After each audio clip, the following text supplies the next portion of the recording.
नमस्कार, live cities की night bulletin दिन भर बिहार में आपका स्वागत है। खबरों की शुरुआत करेंगे, लेकिन उससे पहले एक नजर डालते हैं आज की सुर्खियों पर। पीएम मोदी का पटना में होगा रोड शो, भव्य तैयारी शुरू। सीएम नीतीश करेंगे पीएम मोदी का धन्यवाद, कल होगी बड़ी बैठक। जर्मनी ने भी ऑपरेशन सिंदूर को बताया सराहनीय, बीजेपी का जुबानी हमला। सरकार बनी तो लागू होगी 100% डोमिसाइल नीति, तेजस्वी का ऐलान। चुनाव के बाद नीतीश कुमार ही होंगे मुख्यमंत्री, बोले नित्यानंद राय। वीआईपी की आईटी सेल की 2 दिवसीय बैठक, मुकेश सहनी का बड़ा ऐलान। बक्सर में बालू विवाद में ट्रिपल मर्डर, भारी बवाल। नवगछिया में मुठभेड़, इनामी कुख्यात अपराधी गुरुदेव मंडल ढेर। निगरानी टीम की बड़ी कार्रवाई, डाटा ऑपरेटर को रंगे हाथ किया गिरफ्तार। बिहार में आंधी बारिश को लेकर आईएमडी का हाई अलर्ट जारी। अब खबरें विस्तार से। बिहार विधानसभा चुनाव से पहले प्रधानमंत्री नरेंद्र मोदी का राजधानी पटना में रोड शो होने वाला है। पीएम मोदी अगले सप्ताह 2 दिवसीय बिहार दौरा पर रहेंगे। वह 29 मई की शाम को विशेष विमान से पटना पहुंचेंगे। पटना एयरपोर्ट से भारतीय जनता पार्टी के प्रदेश कार्यालय तक उनका रोड शो संभावित है। आतंकवाद के खिलाफ चलाए गए ऑपरेशन सिंदूर की सफलता के बाद प्रधानमंत्री का यह पहला बिहार दौरा होगा। पटना में जगह जगह उनके स्वागत की तैयारी की जा रही है। मुख्यमंत्री नीतीश कुमार शनिवार की दोपहर के बाद दिल्ली पहुंचे। कल प्रधानमंत्री के नेतृत्व में एनडीए के साथ होने वाली बड़ी बैठक में शामिल होंगे। दिल्ली पहुंचने के बाद सीएम ने कहा कि कल जो बैठक है उसी के लिए आए हैं। वहीं उप मुख्यमंत्री सम्राट चौधरी ने कहा कि भारत की सरकार बिहार को सपोर्ट कर रही है, उसके लिए प्रधानमंत्री को मुख्यमंत्री धन्यवाद देंगे। बिहार में जल जीवन हरियाली जैसे अच्छे प्रोजेक्ट चल रहे हैं। मुख्यमंत्री नीतीश कुमार के नेतृत्व में काम हुआ है। बैठक में उसी की चर्चा करेंगे, साथ ही प्रेजेंटेशन देंगे। बिहार विधानसभा चुनाव से पहले होने वाली एनडीए की ये बैठक बिहार के लिए अहम मानी जा रही है। पीएम मोदी चुनावी मंत्र दे सकते हैं। वहीं सीएम नीतीश बैठक के बाद रविवार शाम पटना लौटेंगे। बिहार में भारतीय जनता पार्टी के प्रदेश अध्यक्ष दिलीप जायसवाल ने शनिवार को कहा कि जर्मनी ने भी स्विफ्टर तौर पर कहा है कि भारत की कार्रवाई सराहनीय है। इससे पता चलता है कि पूरी दुनिया यह मान रही है कि आतंकवाद के खिलाफ लड़ाई लड़ने की आवश्यकता है। भारत की आतंक के खिलाफ की गई कार्रवाई अद्भुत है। विदेश मंत्री एस जयशंकर ने बर्लिन में की गई संयुक्त प्रेस कॉन्फ्रेंस में भारत की नीति को स्पष्ट किया। बताया कि आतंकवाद के खिलाफ जीरो टॉलरेंस और पाकिस्तान से द्विपक्षीय तरीके से निपटने को लेकर है।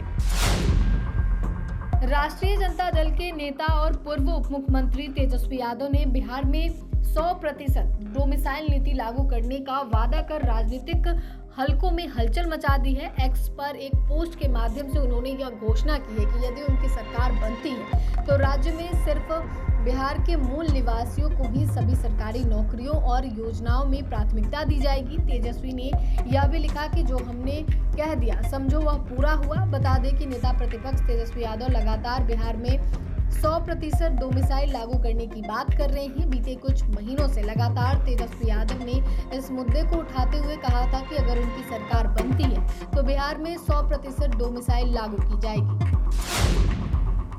केंद्रीय गृह राज्य मंत्री नित्यानंद राय ने कहा कि आगामी विधानसभा चुनाव में एनडीए की सरकार बनेगी और मुख्यमंत्री पद की बागडोर नीतीश कुमार ही संभालेंगे। नालंदा में आयोजित एक संवाददाता सम्मेलन में उन्होंने यह बयान दिया है। नित्यानंद राय ने वामपंथी दलों, कांग्रेस और राष्ट्रीय जनता दल पर निशाना साधते हुए कहा कि इन दलों को बिहार के विकास से कोई लेना देना नहीं है। उन्होंने राजद को परिवारवादी पार्टी करार देते हुए कहा कि उसका मकसद सिर्फ एक ही परिवार को सत्ता में लाना है। नित्यानंद राय ने यह भी घोषणा की कि ऑपरेशन सिंदूर में भारतीय सेना के पराक्रम और शौर्य को बिहार के स्कूल में पाठ्यक्रम में शामिल किया जाए। उन्होंने कहा कि इससे बच्चों में देशभक्ति और शौर्य गौरव की भावना विकसित होगी। वीआईपी की आईटी सेल की 2 दिवसीय बैठक शनिवार को वाल्मीकि नगर स्थित वाल्मीकि नगर सभागार में शुरू हुई। इस अहम बैठक में पार्टी प्रमुख और बिहार सरकार के पूर्व मंत्री मुकेश सहनी ने भी भाग लिया। उन्होंने पार्टी के आईटी पदाधिकारियों और कार्यकर्ताओं को संबोधित करते हुए तकनीक और सोशल मीडिया के प्रभावी इस्तेमाल पर विशेष जोर दिया। मुकेश सहनी ने कहा कि अब समय आ गया है कि हम पार्टी की विचारधारा, नीतियों और संदेशों को गांव-गांव तक और घर-घर तक पहुंचाएंगे। उन्होंने कार्यकर्ताओं से कहा कि आज सोशल मीडिया आम जनता की आवाज बन चुकी है और हमें इसका सजग और सशक्त उपयोग करना होगा। साथ ही मुकेश सहनी ने कार्यकर्ताओं से कहा कि विपक्ष के दुष्प्रचार का करारा और तथ्यों पर आधारित जवाब दिया जाना चाहिए। बिहार के बक्सर जिले में आपसी विवाद में ताबड़तोड़ फायरिंग कर एक ही परिवार के 4 लोगों की गोली मारकर हत्या कर दी गई। वहीं एक अन्य गंभीर रूप से जख्मी है। घटना राजकोट थाना क्षेत्र के अहियापुर गांव में शनिवार सुबह हुई। बताया जा रहा है कि गिट्टी और बालू को लेकर विवाद में हथियारबंद अपराधियों ने इस वारदात को अंजाम दिया। पुलिस मामले की जांच में जुटी है। मिली जानकारी के अनुसार बीते शुक्रवार को अहियापुर निवासी विनोद यादव एवं सुनील यादव का गिट्टी बालू बेचने को लेकर गांव के ही कुछ लोगों से विवाद हुआ था।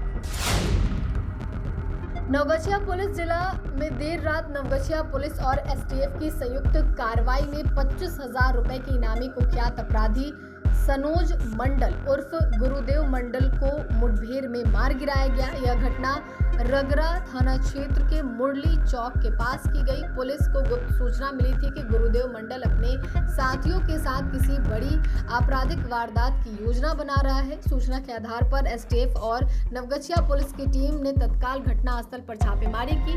पुलिस के अनुसार छापेमारी के दौरान गुरुदेव मंडल और उसके साथियों ने पुलिस टीम पर फायरिंग शुरू कर दी, जिसके जवाब में पुलिस ने भी गोलीबारी की। इस मुठभेड़ में गुरुदेव मंडल मारा गया, जबकि उसके अन्य साथी मौके से फरार हो गए। सासाराम के अंचल कार्यालय में कार्यरत डाटा ऑपरेटर आकाश कुमार दास को निगरानी की टीम ने गिरफ्तार कर लिया है। वह एक दाखिल खारिज करने के लिए 1,10,000 रुपए की रिश्वत लेते हुए गिरफ्तार हुए हैं। बताया जा रहा है कि सासाराम के प्रतापगढ़ के एक युवक पंकज कुमार ने निगरानी को सूचना दी थी कि एक दाखिल खारिज के मामले में डीसीएलआर के आदेश के बावजूद सासाराम के अंचलाधिकारी द्वारा दाखिल खारिज का संबंधित काम नहीं किया जा रहा था तथा उसके बदले 1,10,000 रुपए की रिश्वत मांगी जा रही थी। निगरानी ने इस मामले की गहनता से जांच कर अंततः रिश्वत लेते हुए रंगे हाथों आकाश कुमार दास को पकड़ लिया है। साथ ही बिहार के मधुबनी जिले में भ्रष्टाचार के खिलाफ निगरानी विभाग ने एक बड़ी कार्रवाई को अंजाम दिया है। निगरानी की टीम ने एक अंचल निरीक्षक को रिश्वत लेते हुए रंगे हाथ गिरफ्तार किया है। पकड़ा गया अधिकारी अजय मंडल है, जो जमीन संबंधी विवाद के निपटारे के एवज में 3 लाख रुपए की घूस ले रहा था। बिहार में इन दिनों मौसम सुहाना बना हुआ है। लगातार आंधी बारिश का दौर जारी है। लोगों को तपती गर्मी से बड़ी राहत मिली है। ऐसे में मौसम विभाग की ओर से बड़ा पूर्वानुमान जारी कर दिया गया है। मौसम विभाग की माने तो बिहार में आज से लेकर 31 मई तक हल्की से लेकर मध्य दर्जे की बारिश तो कहीं कहीं भारी बारिश को लेकर पूर्वानुमान जारी किया गया है। यानी कि बिहार के कई जिलों में 31 मई तक इसी तरह का मौसम बना रहेगा। वहीं बीते शुक्रवार की बात करें तो 23 मई की सुबह दक्षिण बिहार के पूर्वी इलाके में झमाझम बारिश हुई। उत्तर बिहार के अधिकांश जिलों में भी बारिश रिकॉर्ड की गई।